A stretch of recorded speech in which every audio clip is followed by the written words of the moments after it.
Hey kiddos, it's Miss Shafroth. Today you are retaking your trial of Cardigan-Jones test. So remember, only do the ones that I have circled for you unless I have told you to do all of them. So I'm going to read through each one. Remember, you can pause this video at any time or rewind it so you can listen to the question. Make sure to look up your answers in your book and use text evidence. So I'm going to start with the vocabulary section. Remember, if you don't need this, you can always fast forward it and only do what you need. So number 1, it says, what does the word convinced mean in the sentence below? The crowd was convinced that the show would be worth the wait. Does convinced mean clapping, excited, happy, or sure? Which one would fit convinced? The crowd was clapping, the crowd was excited, the crowd was happy, or the crowd was sure? Number 2, what does the word honest mean in the sentence below? I counted on Tim's word because he was honest. Does it mean funny, lying, smart, or true? Number 3, what does the word trial mean in the sentence below? The judge banged his gavel once during the trial. Is that a test, an experiment, a look at the facts in court, or a look at the facts in school? Number 4, what does the word guilty mean in the sentence below? Mark thought that Sally was guilty of eating the last cupcake. Mark was excited for, worried about, responsible for, or surprised about. All right, number 5.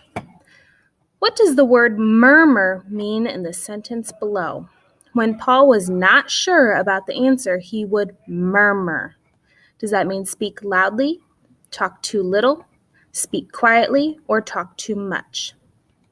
All right, the next section of the test is the comprehension part.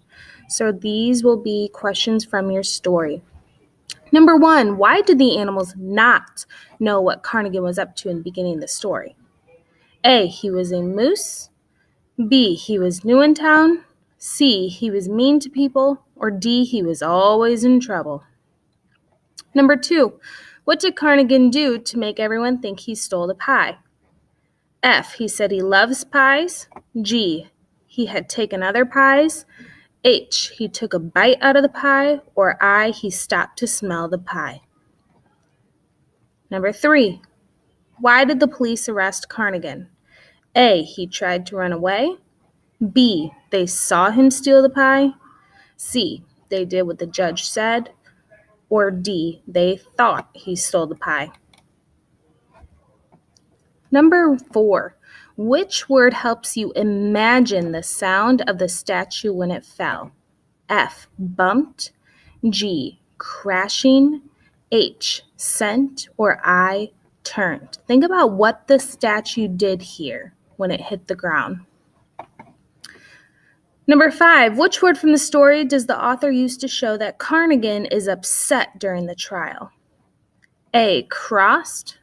B, grabbed. C, shouted. Or D, walked. Think about what happened in the trial. Look back in your story. All right, number 6, which word did the judge use to tell about Cardigan's antlers? How did he describe them? Did the judge say his antlers were curious, giant, rotten, or silly? Number 7, which word helps you imagine how the pie looked while it was in the bushes? A, fresh baked. B, smushed. C, terrible. Or D, upset. Number 8, what will the animals probably do the next time there is a trial? F, bake enough pies for everyone. G, listen to all the facts in the case. H, think the person on trial is guilty. Or I, have the police set the person free. Number 9, which word tells about the judge? A, fair. B, greedy. C, lonely. Or D, silly. How would you describe the judge? And number 10, which conclusion can the reader draw about the animals at the end of the story? F, they wanted a new judge. G, they wanted to hear all the facts. H, they wanted Cardigan to go to jail. Or I, they wanted to let Cardigan go free. If you missed any of these, you can go back and listen to the recording.